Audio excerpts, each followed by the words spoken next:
देश डूबता है डूब जाए, लोग मरते हैं मर जाएं, मोदी की सेहत पे कोई फर्क नहीं पड़ता। वो जली नहीं है, वो बाकायदा जानबूझकर जलाई गई है। जब सुप्रीम कोर्ट इलेक्शन कमीशन की गुंडागर्दी और बेईमानी के साथ खड़े होकर उसको प्रोटेक्ट कर रही है, सरकार के साथ खड़ी हो गई है, ये अब सबको खुली आंखों से दिख रहा है, फिर भी आप सुप्रीम कोर्ट की बात कर रहे हो। मोदी नाच देख रहा, वहां पेरिस में गया, फ्रांस में गया और वहां औरतों का नाच देख रहा, नौटंकी उसकी जारी है। तो और उसकी सत्ता जिस तरह से बन रही है वो है इलेक्शन कमीशन के माध्यम से, ईवीएम के माध्यम से वोटों की लूट, बेईमानी, और इसी लूट और इसी बेईमानी को छुपाने के लिए कि किस तरह से पश्चिम बंगाल का चुनाव इलेक्शन कमीशन की गुंडागर्दी के माध्यम से ईवीएम में घोटाला करके लूटा गया है, वो सबूत उन ईवीएम में बंद था, वो सबूत कहीं किसी भी तरह से हाथ ना लग जाए, इसलिए वो ईवीएम जलाई गई। इसमें कहीं कोई मतलब ऐसा कोई फारसी की आंख नहीं है कि हमारी या किसी की समझ में नहीं आ रहा हो। बहुत मोटा मोटा सा व्यक्ति भी इस बात को समझेगा कि ये जो सब कुछ हुआ है ये अचानक नहीं हुआ। वो जो सरकारी बिल्डिंग है, 9 मंजिला बिल्डिंग है, दूसरी मंजिल पर आग लगी है, 7वीं मंजिल पर ईवीएम रखी हैं, सो बीच की जो पूरी वो है, क्या वो पूरी बिल्डिंग जली है? बीच की तीसरी, चौथी, 5वीं, 6ठी मंजिल भी जली है क्या? नहीं। 7वीं मंजिल पर ईवीएम कैसे जल गई भाई? मतलब अजीब सी स्थिति है कि ईवीएम वहां जल गई। तो ये जो सारी कहानी है ये इस बात को सिद्ध करती है कि ये सब कुछ वेल प्लान्ड तरीके से किया गया है।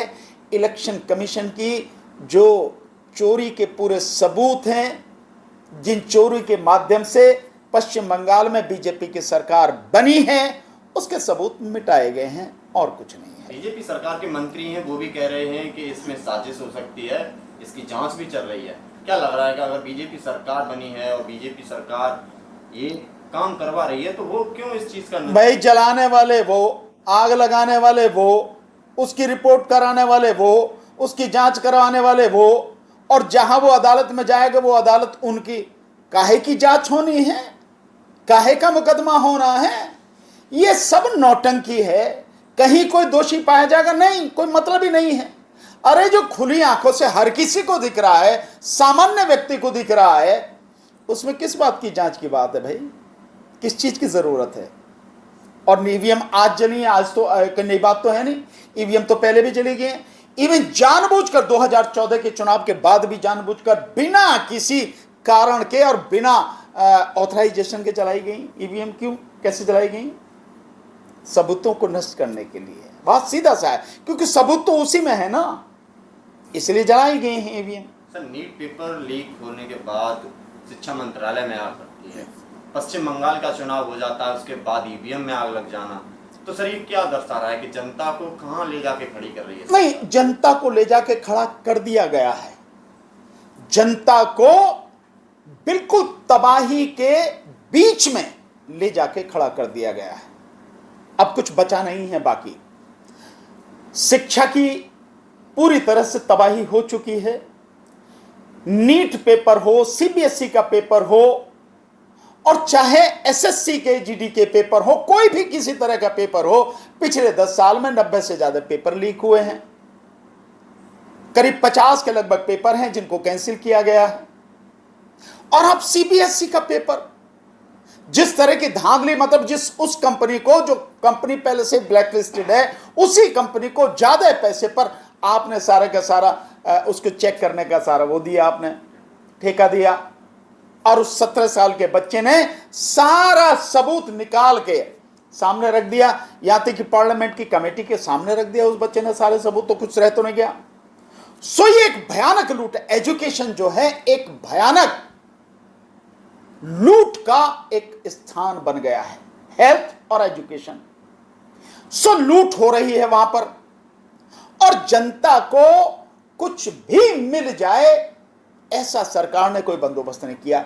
एजुकेशन का मैंने बता दिया, हेल्थ सिस्टम पूरी तरह से तबाह हो चुका है। कोई व्यक्ति जाए उसे कहीं भी ढंग से हेल्थ फैसिलिटी मिलने को तैयार नहीं है। चंद अगर जगह आप छोड़ दीजिए, वो भी अगर जान पहचान हो तो, नहीं तो बहुत बुरी हालत है। मतलब आप बताइए कि एम्स जैसे हॉस्पिटल में अगर कोई एक ऑपरेशन कराना हो या कुछ हो, 2-2 साल की जो है डेट मिले। अब 2 साल में तो मरमरा के वो जो लकड़ियों में फूक भी लेगा आदमी, क्या मिलेगा उसे? 2 साल की आप डेट दे रहे हो। इसका मतलब ये कि हेल्थ फैसिलिटी जो हेल्थ सिस्टम है वो पूरी तरह से कोलैप्स हो चुका। बेरोजगारी भयानक है, युवा सड़कों पर मारा मारा फिर रहा, युवा को समझ में नहीं आ रहा कि क्या है। और मोदी, सत्ता किस तरह से मेरे हाथ में रहे, हर राज्य में जहां भी चुनाव हो रहे हैं वो चुनाव कैसे मैं जीत जाऊं, इसके लिए पूरी इलेक्शन कमीशन के माध्यम से सारी व्यवस्था की गई है। जी सर, मामला इतना गंभीर है, सुप्रीम कोर्ट को स्वतः संज्ञान लेना चाहिए। किस सुप्रीम कोर्ट की बात कर रहे हो जो मर चुकी है? किस अदालत की बात कर रहे हो? क्या अभी आपको समझ में नहीं आया? इतने समय से मैं लगातार कह रहा हूं इस देश की अदालत मर चुकी है। सुप्रीम कोर्ट बहुत पहले ही खत्म हो चुकी है।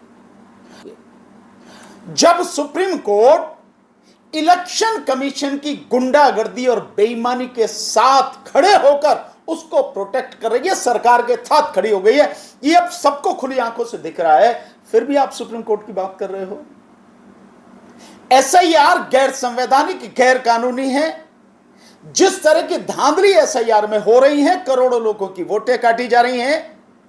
अभी तक 6 करोड़ 83 लाख लोगों की वोटें काटी जा चुकी हैं और बकाया 18 राज्यों में और 5 केंद्र शासित प्रदेशों में एसआईआर होनी है, जिसके माध्यम से लगभग इतनी ही वोटें और काटी जाएंगी, तो तकरीबन 15 करोड़ वोटें काटी जाएंगी।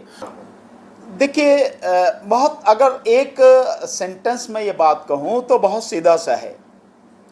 वो जली नहीं है, वो बाकायदा जानबूझकर जलाई गई है और किसी विशेष मकसद को पूरा करने के लिए या किसी एक बड़े फ्रॉड को, बड़ी चोरी को, बड़ी डकैती को, बड़े सबूत को नष्ट करने के लिए ये ईवीएम को जलाया गया है। बहुत सिंपल सा है।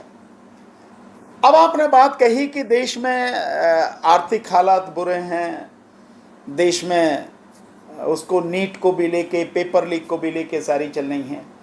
तो पेपर लीक से, नीट के एग्जाम से, सीबीएसई के एग्जाम से, इन सब से मोदी का कोई लेना देना नहीं है। मोदी का केवल एक ही मकसद है, येन केन प्रकारेण किसी भी तरह से सत्ता में बने रहना। देश डूबता है, डूब जाए, लोग मरते हैं, मर जाएं, मोदी की सेहत पे कोई फर्क नहीं पड़ता। मतलब मोदी की बेशर्मी का एक आपको मतलब नजारा मैं आपको दिखाऊं। अभी ओमान में जो एक भारतीय नाविक है, एमटी सेलेस्टाइन पर जो एक भारतीय नाविक है, ओजोनाथन, जो तमिलनाडु से है, सेकंड कमांडर है वो, उस नौजवान साथी की जो सेलर है, मर्चेंट नेवी में है, उसकी डेथ हो गई है। और जो उसका कैप्टन है उस जहाज का, वो कैप्टन लगातार भारतीय दूतावास से ओमान में जो है वो संपर्क करने की कोशिश कर रहा है। ना तो दिल्ली से संपर्क हो पा रहा है, ना भारतीय दूतावास से, वहां से मतलब किसी भी तरह की उन्हें कोई मदद मिल पा रही है। एक वीडियो बना के उन्होंने डाला है। उसकी डेथ हो गई 11 तारीख को। अब उसकी बॉडी जो है वो मतलब डिकम्पोज होने लगी, सड़ने लगी है। इस स्थिति में वो है। मतलब जो काम ओमान में, मस्कट में, वहाँ बाकायदा जो एम्बेसी है भारत की, और ओमान तो एक ऐसा देश है जो मेरी सूचना है, जैसे मुझे जानकारी मिली है कि वहाँ पर अगर कोई ऐसा होता तो विदेशी लोग हैं उनके अंतिम संस्कार के लिए भी जगह दी हुई है।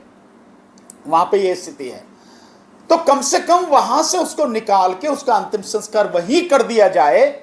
ऐसी स्थिति में हो, इसका भी इंतजाम नहीं हो पा रहा। तो जो सेकंड ऑफिसर है, इस लेवल के नौजवान साथियों की यह हालत है। और मोदी नाच देख रहा, वहां पेरिस में गया, फ्रांस में गया और वहां औरतों का नाच देख रहा, नौटंकी उसकी जारी है। तो मोदी को देश की जनता से, देश के नौजवानों से, देश की आर्थिक स्थिति से, पेपर लीक से, किसी चीज से कोई मतलब नहीं है। उसका मतलब है कि उसकी सत्ता बरकरार बनी रहे।